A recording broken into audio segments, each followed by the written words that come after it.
Ici, c'est une reproduction, un facsimilé de la première mesure de radioactivité par Pierre et Marie Curie. C'est l'un des premiers travaux que m'a confié l'ESPCI en restauration et en recréation.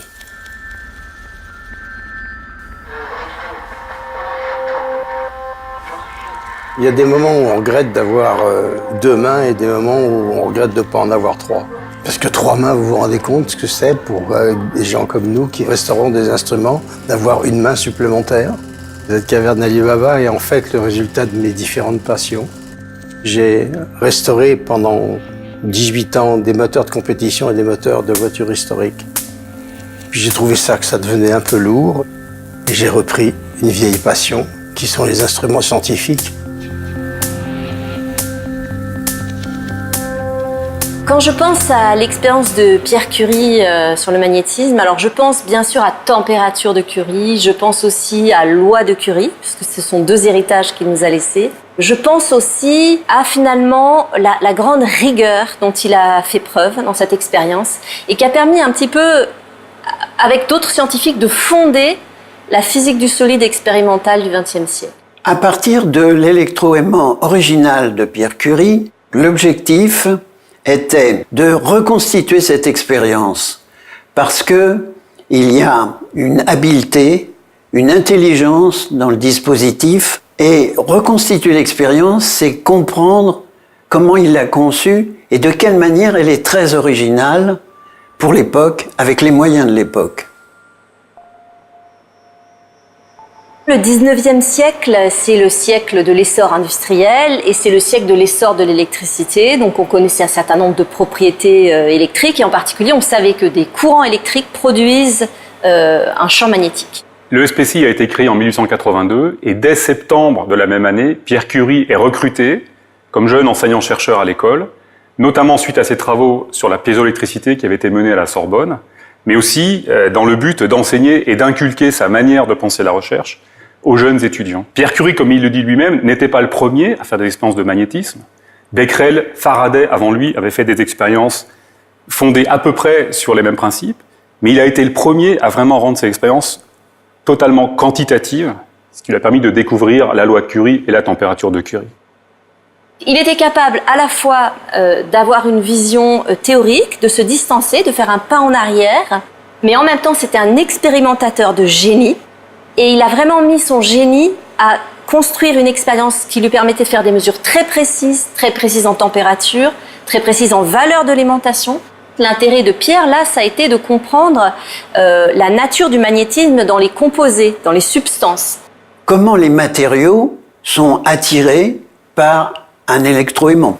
On sait que le fer est attiré par un aimant, mais on se pose la question, est-ce que d'autres matériaux aussi curieux comme des pierres, voire l'air que nous respirons, sont attirés par un aimant? Question curieuse. On savait déjà qu'il existait en gros 3 types de substances magnétiques. Les substances de type ferromagnétique, comme le fer, le nickel.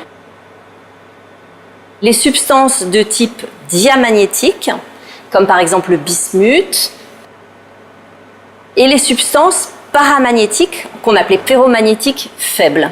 Ce qu'on savait déjà, c'est que si on chauffait un corps ferromagnétique, finalement il passait dans un état où il était beaucoup moins magnétique, qui ressemblait à du magnétisme faible, qu'on appelle aujourd'hui paramagnétisme. La démarche de Pierre, ça a été d'essayer de voir s'il y avait des liens entre ces 3 classes, ou si ces classes n'avaient rien à voir. Cette étude très précise de Pierre Curie a permis de montrer qu'effectivement on avait affaire à une transition de phase, un changement d'état, un petit peu comme quand vous changez de la glace dans de l'eau. Et sa seconde grande réussite, ça a été que de mesurer le magnétisme de l'oxygène de l'air. C'est très difficile puisque vous faites l'expérience dans l'air et que dans l'air vous avez de l'oxygène. Donc pour cela, Pierre a mis de l'oxygène sous 18 bars dans une ampoule scellée. Il a amené cet oxygène à une température très élevée. Et là, il pourra établir cette loi particulière que l'aimantation de l'oxygène décroît suivant une loi baptisée loi du Curie avec la température dite température absolue.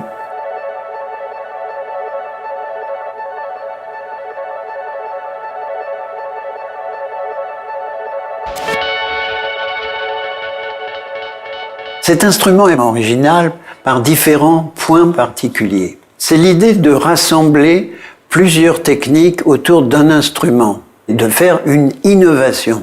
Nous avons eu le souhait de reconstituer cette expérience, mais pas seulement de la donner à voir, mais aussi de la faire revivre pour comprendre les obstacles qu'il avait rencontrés, les solutions techniques qu'il avait trouvées pour parvenir à cette expérience qui est d'une très très grande précision pour l'époque. Dans les ouvrages qu'il nous a légués, Pierre Curie décrit longuement l'expérience, mais sans donner tous les détails et les astuces technologiques qui ont permis de la mettre au point. Et c'est justement là où l'habilité et même le génie de Bernard Pigelet ont permis pas à pas de reconstituer toute la démarche dans sa plus grande finesse. Et il y a 1 an et demi, André Piat m'appelle et me dit, ben voilà, maintenant, on voudrait que cette expérience soit fonctionnelle. Pour réussir à faire fonctionner ce que Pierre Curie avait imaginé, c'est très long. Je sais qu'avant moi, il y a des gens qui ont essayé de faire cette expérience et qui n'ont pas réussi. Ils auraient pu réussir s'ils avaient pris en compte vraiment la différence qu'il existe entre notre temps et le temps de Pierre Curie. Le temps est très différent. Pierre Curie prenait son temps. Et Pierre Curie avait une agilité des doigts qui était un prolongement de son cerveau, et ça, c'est très, très important. Et là, c'est le fléau qu'il y a à l'intérieur de la mesure du magnétisme par Pierre Curie. Dans le fléau, il y a ici le fil de torsion, la partie horizontale du fléau qui est à gauche du fil de torsion, la nacelle qui sert à équilibrer le fléau qui est en dessous, et l'index. Puis on descend verticalement, on se retourne à 90 degrés et on remonte et on trouve l'échantillon à étudier.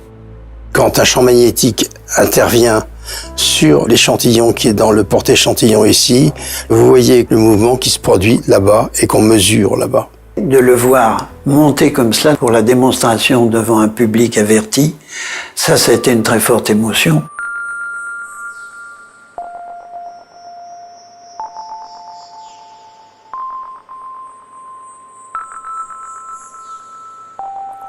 Action. Bon, eh bien, on va faire cette expérience avec l'oxyde de chrome, Pierre. Allez. Absolument. Enfin, Pierre qui est plutôt Bernard. Enfin, Oui, voilà. excuse-moi, Bernard. Je vais mettre à la place l'échantillon. L'oxyde de chrome.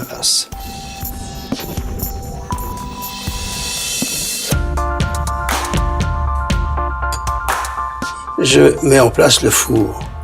Et tu peux commencer à monter le champ et vous allez voir la déviation se produire assez rapidement parce que l'oxyde de chrome est très magnétique et il est sensible à des champs faibles. Maintenant, on va commencer à chauffer.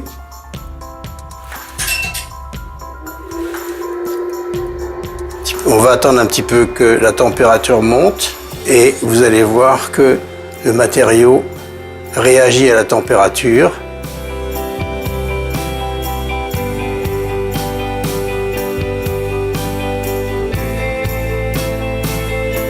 Là, on est voilà. Là, on est à la température de transition. Donc, c'est la température de Curie pour cet échantillon d'oxyde de chrome. Et là, on peut dire qu'on est à peu près à 113 degrés Celsius dans la chambre où se trouve l'échantillon ici. Maintenant, on va arrêter la chauffe. L'échantillon va reprendre sa caractéristique initiale. Voilà, on est maintenant pratiquement stable.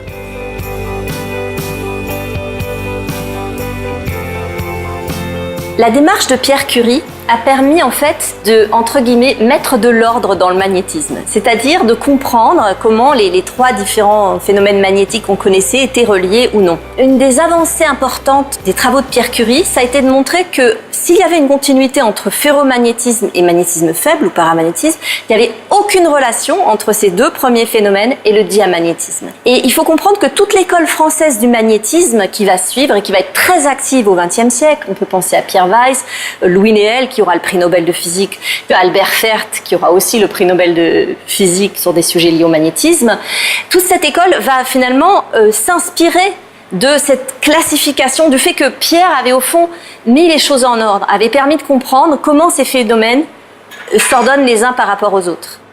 Dans mon laboratoire aujourd'hui, j'ai une expérience qui donne le même résultat que l'expérience de Pierre Curie, mais elle est basée sur des phénomènes complètement différents. Dans cette expérience, on utilise par exemple la supraconductivité. Et cette démarche qui consiste à rechercher la mesure quantitative pour faire des avancées fondamentales est évidemment toujours d'actualité. Et il est extrêmement important de léguer aux jeunes générations de scientifiques, et c'est ce qu'on essaye de faire au quotidien à l'ESPCI, cet esprit de la connexion entre le développement instrumental de très haut niveau et les recherches fondamentales.